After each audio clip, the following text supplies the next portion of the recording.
Sure. Yeah. Okay. Hello and welcome everyone to India's Cloud Security Summit 2025.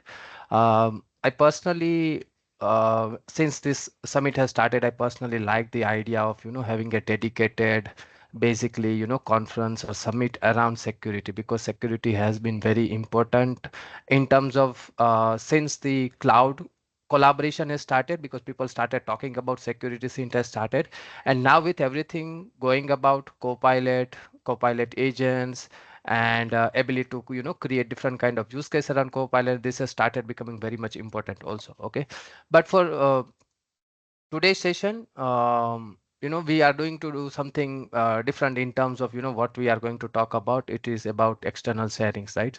So before I start, people who have just joined us, please understand this is a one-day virtual event, and there are so many sessions which are basically being conducted across 3 tracks around different topics which are there within Microsoft 365.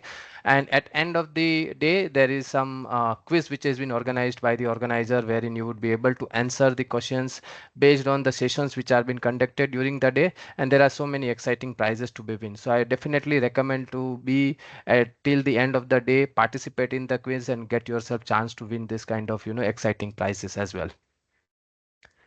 Now, let me start with introducing myself. Okay, I am Siddharth Vakasia. I'm a Microsoft MVP in Microsoft 365 development category. I am 5 times MVP.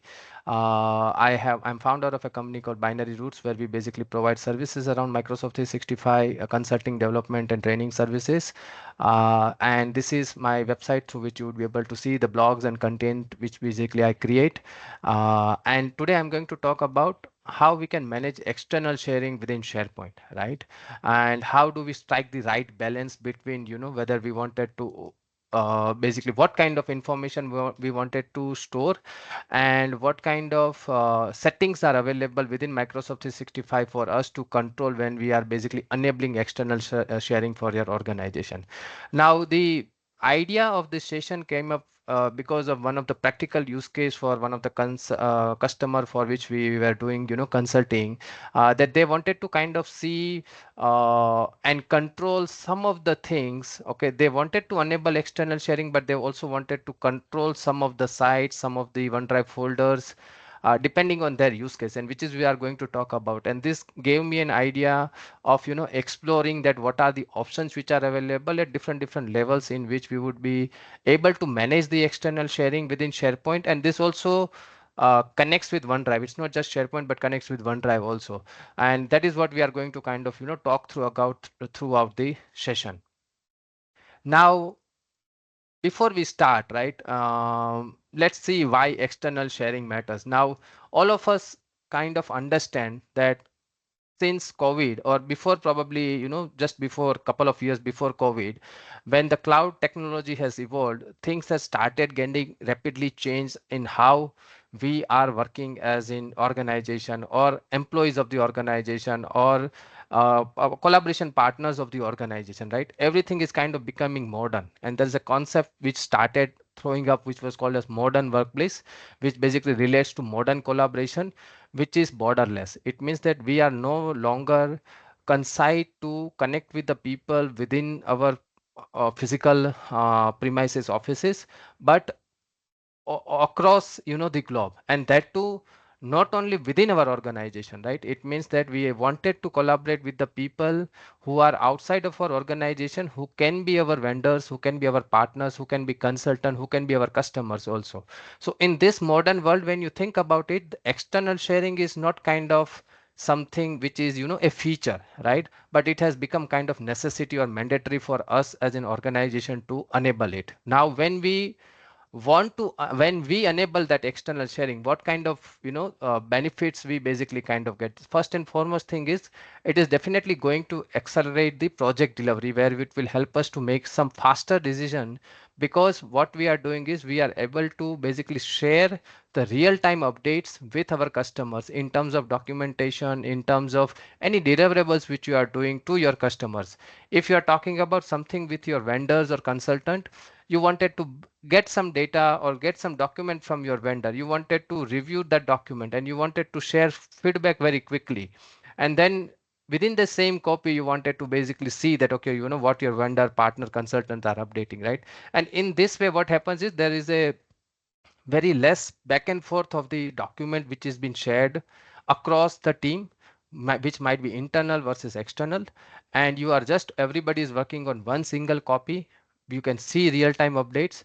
You just have to send somebody a message saying that, okay, I have done my part, I have reviewed, I have updated it, please go and review it, right? And there is a central copy of that document which is being basically used by across everyone.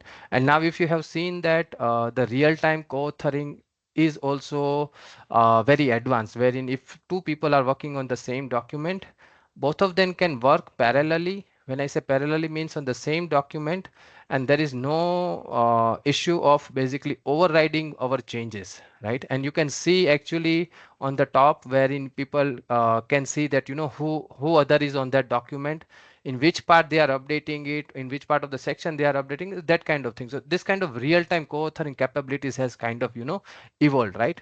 And now if you think about it, that okay, when we give this kind of external sharing, or when we enable it, it is going to reduce some dependency on IT. Okay, but when the IT has already set up a certain set of SOPs based on the guidelines of what your organization within your Microsoft 365 has policies about external sharing. Once it has been set up, then there would be very good chance of you having a controlled and governed external sharing within your organization, which we are going to talk about, like what are the different ways in which you can do it. We already talked about how it will improve the customer experience because you are basically sharing the deliverables very fast. It is going to also empower the hybrid work model or the remote work model, because now you have a control external access which is there available. And also it is going to help you basically regulate industries in terms of granular and audit control mechanism. If for example you are aiming for any kind of ISO certification and everything, and if you have external sharing enabled within governed or a controlled way, then you would be able to basically kind of get that particular what do you say, ISO certification, etc., right? And then if you are doing it right, you don't have to choose between collaboration and security. Both of them can work parallelly, and you would be able to still manage to do what you are aiming to do, right? Now let's also discuss about what happens if it is not controlled, right? Okay, first of all, data leaking and oversharing, very simple thing, right? It means that if your external sharing is not controlled, and you would have given access to allow everybody to create any kind of links, and if you are all of your sites within SharePoint are basically able to create an anonymous link, right? It means there is an 100% chance of getting data leaks. Okay, when we talk about data leaks, what does data leaks means here is that you intentionally or unintentionally you might be sharing some document or a folder which you are not supposed to do to an external people, and because it's an having an anonymous access link, or it might be a guest link or with a guest account, but you were not supposed to share that, but you unintentionally share it because you were trying to share something else. Okay, so there's a very good chance of having that kind of data leaks and oversharing. And when we talk about oversharing, if the link is anonymous link, if the link is forwarded to some unknown person to whom you don't want to intentionally give access, right, by somebody who you have given, you don't have control over that. So that's the reason this there would be a very good chance of data leaks and oversharing around that. Guest users role, what does this means is, for example, you have enabled guest account or invitation based guest account, and then you are sharing it with the guest account, right, and which we are going to talk about. If that guest account invitation is enabled for all the users, then there would be so many guest users within your Microsoft 365 tenant, and without the proper lifecycle management, it means that there won't be any ownership of who is owning, who has invited that guest account. There would be no expiration policy and that kind of thing, and that's the reason there might be so many guest accounts in your Microsoft 365 or and your Azure AD. Okay, and with this, it comes to lack of visibility and audibility, which means that without this, you won't be able to know who is sharing with whom. You would be able to difficult to backtrack, kind of data breach or in compliance that, okay, you would have shared it with the concerned person, which you are intent to do, but then he might have shared it with somebody else. So backtracking and everything would become, very difficult, and there would be so much of lack of visibility and accountability and audibility also, like who has done what. And this can lead to to kind of compliance and regulatory violence, wherein, if your organization is, as I said, aiming for, or has to be protected by GDPR or HIPAA or any kind of, basically data privacy mandates which are there, then it won't be applicable, or you would have to solve that problem to get that kind of certification. And of course, there would be a chance of intellectual property. So if you have some intellectual property documents which are part of your organization, and if it has been shared by mistake, then it can become, kind of security or data loss, wherein that document would be shared in the public domain itself. And of course, with all of this, what happens is, reputation and trust damage. It means that your organization branding with your partners, with your consultants, with your customers would get an hit, because there would be some security incident which might have happened, which was not intended to do by a particular employee or a person, but it has happened unnaturally or unintentionally by them, right? So now, having understanding, why external sharing matters and what happens if it is not controlled, that is the whole idea of this session, right? And now, when we all of us who are here, I am sure that most of us would be part of a Microsoft 365 organization or a Microsoft 365 tenant, which you would be as a developer, administrator, consultant working on Microsoft 365, correct? Now, what I'm going to show you in the next slide is, and you might have seen this, okay? You might have been part of this collaboration, but you might have not thought it through, that what kind of external collaborations are possible within Microsoft 365. Now, when I'm saying collaboration, I'm not just saying file sharing. I'm talking more than that. When we say external collaboration, it is not just file sharing, but it would be different things. And once I will put this, I think you would be able to relate it. And this is a table from Microsoft official documentation itself, wherein if you see on the left hand side, there is activity, what kind of account type, and what is the default settings. Okay, if we probably don't, I mean, for us it is important to know what is enabled, disabled by default, but what is important here is for us to understand that, okay, what are the different ways where you are going to do an external collaboration, right? And a meaning of collaboration, as I said, is not just about file sharing, it is more than that. Okay, first and foremost, you are basically sharing file and folder. We all of us are doing this, nothing new to this. We had been doing since long. Initially, we were doing it via emails, then with the Google Drive came, OneDrive came, and Dropbox came, all of this came. That has been prolonged enough to basically move into, Microsoft 365 ecosystem also, where you have to do a file or a folder sharing with your account, with your partners, right? And one of the thing is, you can do it by guest account, and by default it is enabled. Second is site sharing. Okay, now this is wherein you are bringing your external vendors, customers, or whatever, not at file level, but at site level. Now, when I say site, I'm talking about SharePoint site, right? It means you wanted to have them access to one of your SharePoint site or more than one of your SharePoint site. So this is one kind of collaboration. It means you are not giving access at granular level, but at the site level, right? Second thing is team sharing. Now, when we talk about team sharing, it means that you are inviting your guest, your external vendor or partner to a team within your Microsoft 365, Microsoft 365 teams, right? It means you are adding them into a team, and then you are collaborating. Now, how does this help? It is not just going to help you to share files and folders with that person, but it is also going to help you to do actual collaboration, right? You are able to create a group chat or some kind of channel within their teams, wherein you are able to collaborate not only on files and folder, but anything about it, a normal chat which would work. It means that this is also kind of a collaboration. Next is cross cloud sharing. This is important. Okay, by default it is disabled. When we say cross cloud sharing, is means that this morely focus on a Microsoft 365 commercial tenant and a government tenant. Okay, a GCC tenant. Okay, that is also possible. So if you wanted to basically have one Microsoft 365 commercial tenant talking to a Microsoft 365 government control tenant, GCC tenant, then that is possible, which is called as cross cloud sharing. It means that because the GCC tenants are stored in a separate data center in a separate cloud, other than the Microsoft 365 commercial tenant, okay, this kind of enablement is also important, but which is also available within Microsoft 365. Then multi-tenant organization sharing. Now, this scenario is where we a company can be a company, right? An organization can be, something like a big organization, but they might have some sister companies, subsidiary companies, which are part of that company only, right? And but they do wanted to have multiple tenants. They don't wanted to keep same tenant. They wanted to have multiple tenants. In that case, multi-tenant organization sharing works. It means that a parent, I won't say parent, but basically one tenant would be able to associate another tenant and with, multi-tenant sharing organization. It would more or less work with guest account itself. Then shared channel in Teams, which is where basically you can create shared channels with Microsoft Teams and you would be able to allow user with the external account. Okay, when we say with Microsoft 365 external account and guest account, there is a bit difference we need to understand.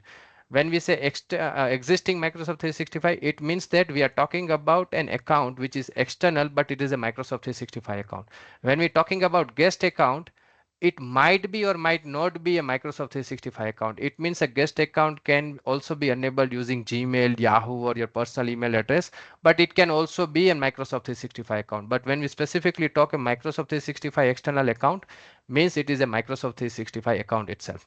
And that is what is possible with the shared channel. And of course, you can create external chat and meetings, which we have already seen right now. If you see, we are actually doing an external collaboration. All of us has been joined with this Microsoft 365 meeting, which we are going on right now, but we have joined it with our own account, or we have joined as a guest, right? Without, any account associated with it. It means, but we are still able to collaborate where an external group chat has been created for this meeting where we are able to pass on message to each other, right? So that is what it is for. Cross cloud meetings is similar, wherein, basically we are doing meetings within two different accounts where you don't need a Microsoft 365 account. And then of course you have anonymous meeting joining. It means you can invite a meeting to somebody and he doesn't need to have account at all. You might have seen that if you want to join without signing to a Microsoft 365 meeting, you can do it, right? You just have to put your name and you can just join it. You don't need to have an email address or anything. Okay. And then we are talking about unauthenticated file and folder sharing, which is basically means anonymous access, right? It means you are enabling, allowing user to share the file anonymous without login or anything, and which is also by default enabled. Okay. Okay. Now we talked about what are the different collaboration options which are available, and as I told you, right, you might have been part of this activity one way or another, but you might have not thought it structurally that okay, these are all the possibilities which are there. So hope this helped you to identify where all we can do the collaboration externally. Right now, when we think about, the guest account or external collaboration within SharePoint and OneDrive, the main enablement of having that is Microsoft Entra B2B integration, which is by default basically kind of set it up within a Microsoft 365 tenant, right? And everything which we do, which you would be doing or had been doing in terms of sharing file with your external users or creating shared links within internal users, everything is because of B2B integration, okay, which works with internal employees also and which works with external employees also. Okay, now just let's go through these points, okay, which would help you understand that okay, what are the things to be considered, or some points which would be available for us to do when we are talking about SharePoint and OneDrive, right? First of all, as I said, because of Microsoft Entra B2B, the authentication and management of guest is possible, right? You can invite guest users within your Microsoft 365 tenant. There is a user sign-in flow through which they would get an invitation, they would accept the invitation, and then with that invitation, they would be able to log into our tenant and access the resource which we are shared with there. With this, it also supports one-time passcode authentication for the user without Microsoft or Work School account, right? So this you might have noticed, or you might have been part of the receiving end also sometimes, wherein the file has been shared with you with your Gmail account or something, but it has been shared via one-time passcode. It means they have not invited you as a guest account. They created a folder or a file and shared it with you, and with your email address. When you try to access that, what you are going to get, you are going to get an email as an MFA in your email address. You put that MFA into that box, basically where the link is, and then you would be able to access the resource. Also with this, you would be able to externally share and file with the Azure B2B invitation manager. This is simple, same thing which we are talking about, enabling guest account or inviting guest account to our tenant. No need for external user to create Microsoft account to access shared content. Of course, this is similar to one-time passcode. Sharing settings remain unchanged. Site level restriction are still respected. It means that though you would have invited them as a guest account or guest user and everything, still whatever restriction you would have, they would be respected at the site level. Okay. It is enabled by default for the new tenant. So this is something which is important. By default, this is enabled. So if you wanted to have more secured, controlled version, then whenever you are creating a new tenant, the first and the foremost thing you should go and do and change these settings. Okay, and we will see where all you can go and change the settings also, but it is enabled by default. So if you don't want to have this B2B integration, you want to have very tightly coupled tenant, then by default go and you need to disable it. External guest receives guest accounts, which I already talked about, subject to access policy. It means if the guest account are having the access policies, like they need to mandatory set up the MFA, they need to change password after 60 days, things like that, right? It can be basically enabled, right? If it is a Google federated, if you are using a federated identity and you are enabling that, then basically you would be able to also access shared OneDrive with, Google federated identity. And basically the sharing is governed by this organizational relationship settings, and they override less restrictive SharePoint site setting. What does this last slide mean, bullet points mean is that everything we do would be governed at organization level settings, and then we can also do certain site level settings, okay, which we are going to talk about, and which is the main idea behind this session. Okay, now again, uh, let's just talk about that when you are going to have a guest account which is in your Microsoft 365 tenant, what are the things would be available, right? So for example, a guest can have any email address, as I rightly told, right? A guest can have an email address which is a Gmail address, which is not a Microsoft 365 account. It works, right? And they are kind of managed similar to internal user within your organization. So more or less all the policies of your internal users would be applicable to your guest account also, because they would be treated in a way at similar kind of account, but it's just that they are kind of guest account. So there will be some restriction on the guest account which you can control it if you want to. Then there is first of all is most of the features you don't need licensing. It means if you have invited the guest account, you don't need license for the guest account. You can share your SharePoint site with them. You would be able to allow them to use Teams also, that kind of thing would be available. Guest can only access the resource explicitly shared with them. This is for sure. We talked about it. Authentication depends of the guest account depends on two things. Either they can use their Microsoft 365 account with the regular credentials. If not, they can use Gmail or anything, and one-time passcode would be sent to the email. But if they are invited as part of their B2B user flow, then they would be able to log in with Microsoft Gmail account itself. Now, when we there is one difference which I wanted to highlight, right? When we say a personal account, right, which is a guest account, so it comes under this one. So when we say sign in with regular credentials, means if the guest user has been invited into our Microsoft 365 tenant, when he's doing this user flow completion after the invitation has been accepted, he is going to log in with an Microsoft 365 personal account, okay, which is kind of live account, which was which we used to have. So it means they will still log in with the username and password also. But when we are talking about this is basically kind of not a guest account, but you are sharing via one-time passcode to the email. Now, once you have guest access, what are the things you can do? Means you as a guest user, what are the things you can do? You can be invited to Microsoft 365 groups, teams, SharePoint site for collaboration. It means that once the guest account is there, you can be invited to Microsoft 365 groups. You can be added to that. You can be added to Teams. You can be added to SharePoint site also, basically. And then you can share individual files and folders with View and Edit. So you can also share their files and folders with the other people, right? Okay.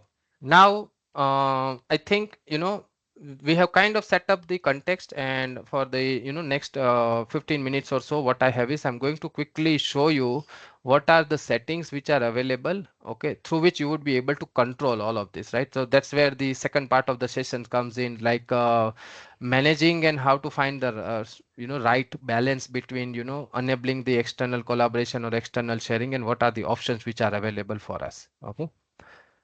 First and foremost thing, we can do certain things at organization level. Okay, now this is an organization level external sharing setting screenshots. And if you see, we have two different options to deal with. Like, what do you want to do about your SharePoint? What do you want to do about your OneDrive? And you can individually basically move around. Now, the graph or the chart, if you can say, is goes from least permissive to most permissive, right? And if you move across, in different four zones, there are four different options which are there.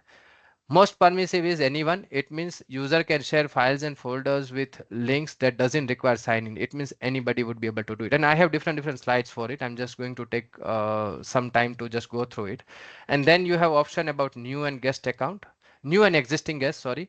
And then you have only about existing guest. And then you have about only people within your organization. When you say only people within your organization means you are by default disabling external sharing. It means that no one would be able to share any file folders or anything to any external users. Okay, this is the least permissive things which you can do. And then, as I said, you can control it at SharePoint level, and you can also control it at OneDrive level. Okay, now let's see if you are enabling any one link, right? If you have this one, what can be done? Okay, it means that if you have that settings, it means you are allowing user to share files and folders via links without authentication. It means they would be able to basically create the links which are anonymous link where people don't need to authenticate. They can just use the link and then access the resource, which would be files and folders. You are allowing permission to share and cite with new and guest account because it's a most permissive, right?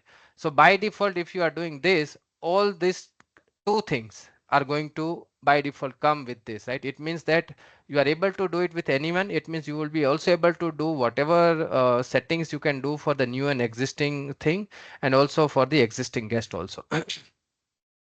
Now, anyone links can be restricted with expiration date and view only permission. It means you would be able to create the links where there is an expiration date of that link, and you can also create edit and view only permission. It means you would also be able to create a view only link to your resource also. Now, a file request feature in OneDrive requires, sharing settings to set to anyone, and you can create edit permission enable for anyone links. Okay, this is kind of similar. So in a way, SharePoint and OneDrive works very much similar. If you think about it, the only thing is with SharePoint library and everything, you are talking about the files and folders which are stored in SharePoint. But when it is OneDrive, you are talking about files and folders which you have stored it in your OneDrive for business. Now, if you are disabling anyone in OneDrive setting, it is going to also disable the file request capability. It means that people won't be able to request access to the file which you are giving. That feature would be disabled by default. Now, when you enable, when you set your permission level to new and existing guest, what you are doing, right? So basically, what you are saying is that this is second most permissive one, right? It means that you would be able to uh, you will be able to basically share with the existing guest within your tenant. Plus, you would be also able to invite new guest by while sharing it. Okay, like what does this mean is for example, there is a one file or a folder you wanted to share it with somebody, right? And that user is not part of your tenant or your guest account within your tenant, but this is the first time he is doing the collaboration. In that case, you can put his email address, and if he's not part of our tenant as a guest user, you will see a message saying that this user is not part of the tenant. It means he is going to get an invitation to accept the guest account within our tenant, and once he accept that invitation, he would be onboarded as a guest account within our tenant, and then the resource would be accessed with it. It means that with this setting, you are actually allowing user to invite directly from the resource itself. Okay, now why this is different? Because if you think about it, adding a guest user at the organization level or at Microsoft 365 level, it has to be or can only be done from the Microsoft 365 admin center, or it can be done from portal.azure, right? But with this settings, you are actually allowing your internal users to create new guest account because you are allowing them to share with new users who can be a guest user account, and they can go through whole user flow itself. And that's the reason what I am mentioning, what is mentioned here is right, that requires invited user to sign in with their Microsoft 365 account or Microsoft account, which is personal account, or they have to verify using one-time passcode, right? Now, users can share content with existing guests, of course, because the existing guests are already there onboarded. But for the new one, you can send an invitation to the external user who would be added to the directory upon signing. This is what I was talking about, the whole user onboarding flow, which can work from your place where you are basically sharing the files and folders. Okay. And of course, it is going to ensure security, because now what you are doing is you are sharing it with somebody, but you are making sure that they are ensuring the authenticated access before you are granting the permission. It means they are part of our organization as a guest user itself. Now, external sharing existing guest, very much simple. It means that user won't be able to invite from the files and folders which you are sharing. You can only share that files and folder with the existing guest user which are there in your directory. It means you are cutting off one level of, or you are securing your resource where people won't be able to invite. And this is where I was talking about the guest users sprawl, right?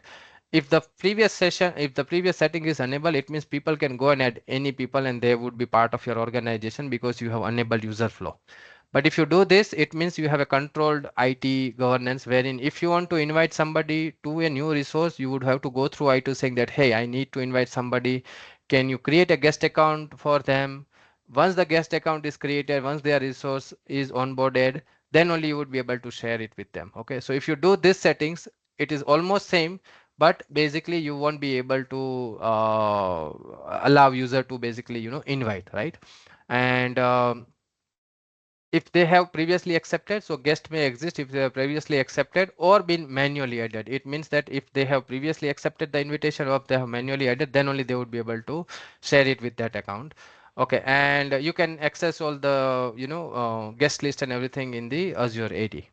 Okay, now I'm summarizing what we already discussed. So what is your sharing level? Who can access? What kind of authentication is required?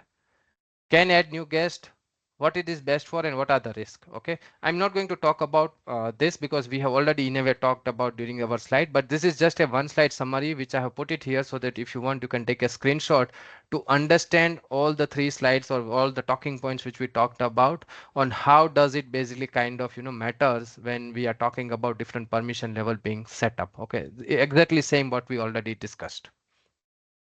So I'll take one pause if anybody wants to take screenshot. Okay.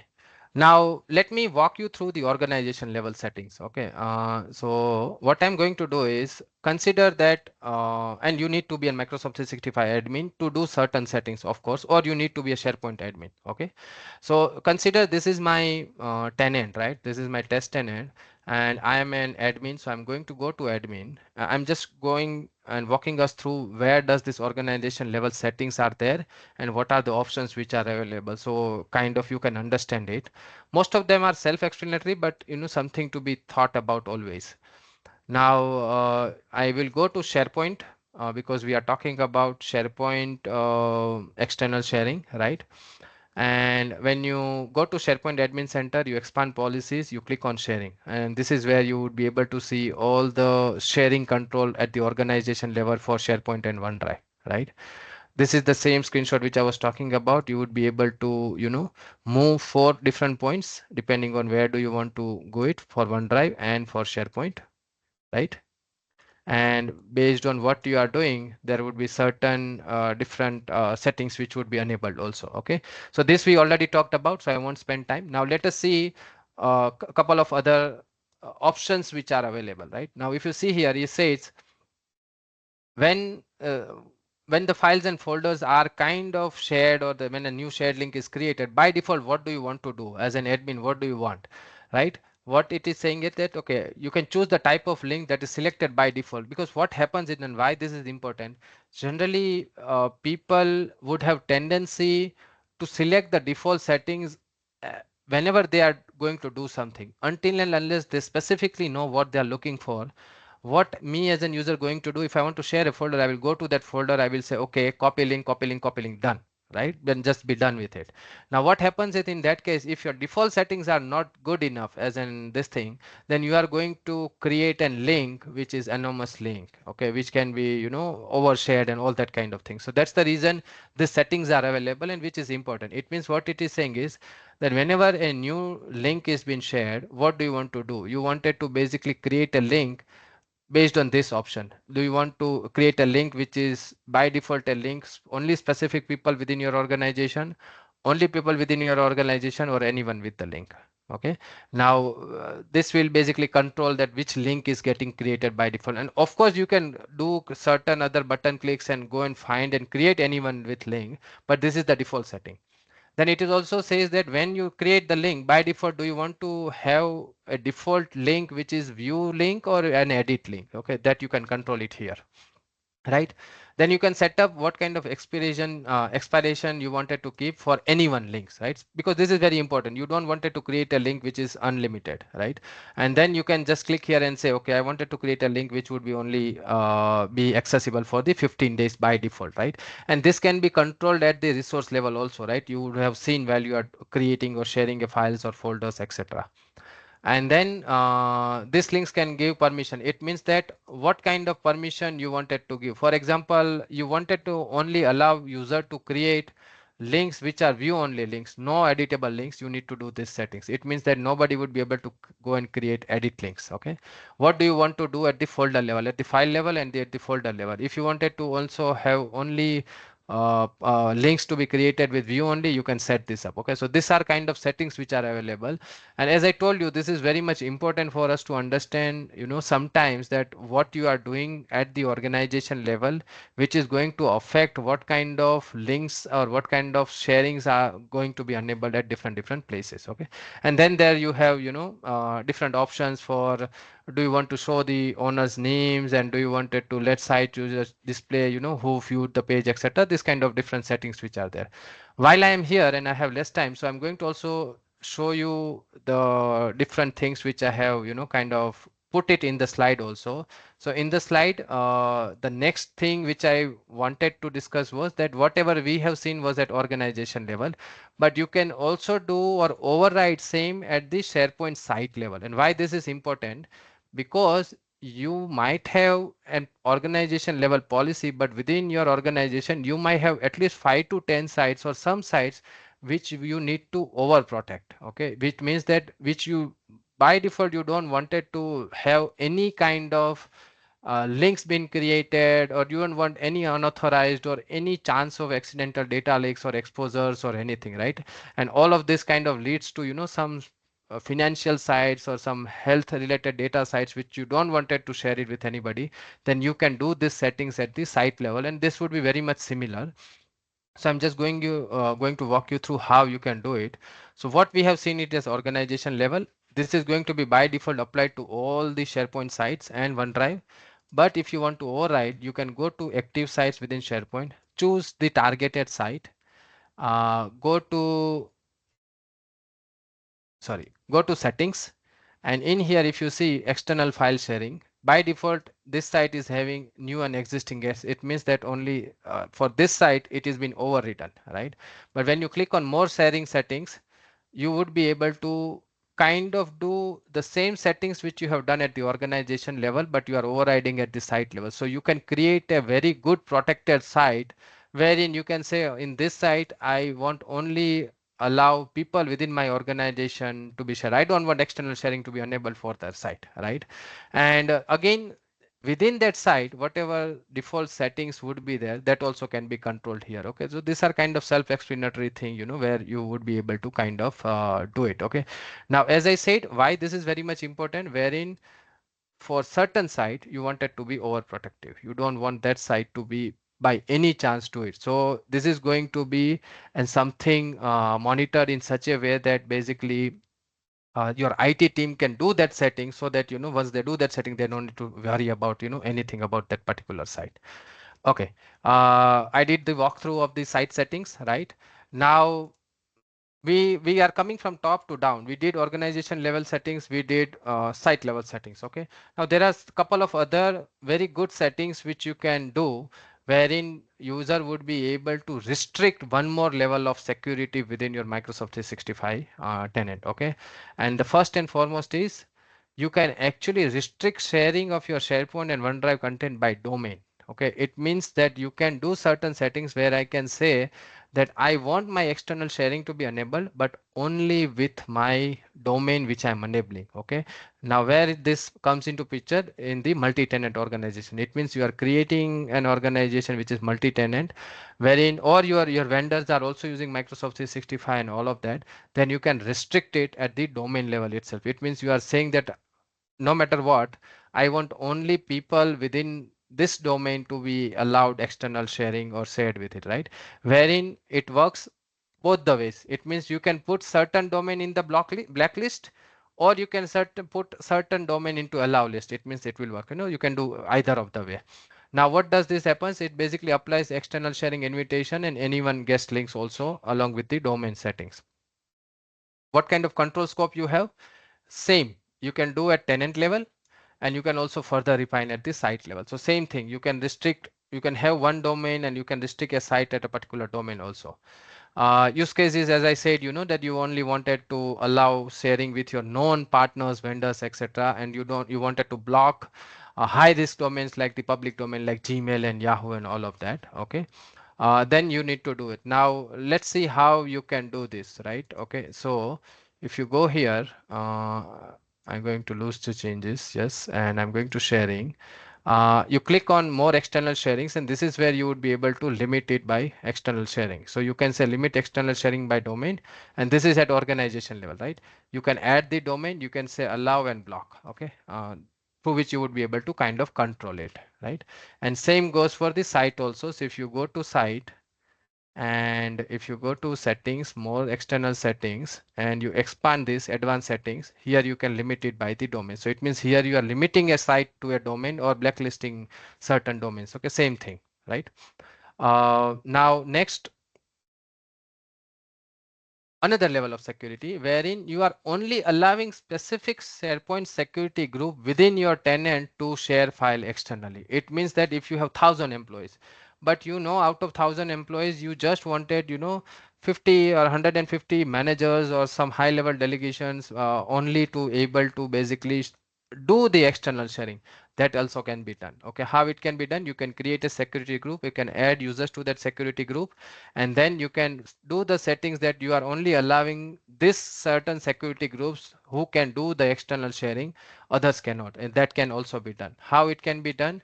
Very much similar, wherein when you say go to the sharing, and you expand this, you can just only allow specific user in the security group externally, and then you can put the security group name here, and then you can also choose what that group can do, right? It means whether they can share it with anyone or they can share it with authenticated guest only. That kind of settings also can be done.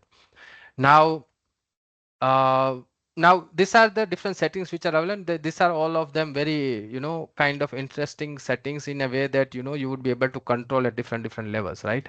I'll just take 30 seconds to also see that you can also do certain collaboration settings at your organization portal level, okay, through which you would be able to enable or disable the self silence sign up and everything. I'm not going to talk about it because this is again outside of SharePoint and OneDrive, but this is something which also kind of control how you are going to basically manage your Microsoft 365 tenant, right?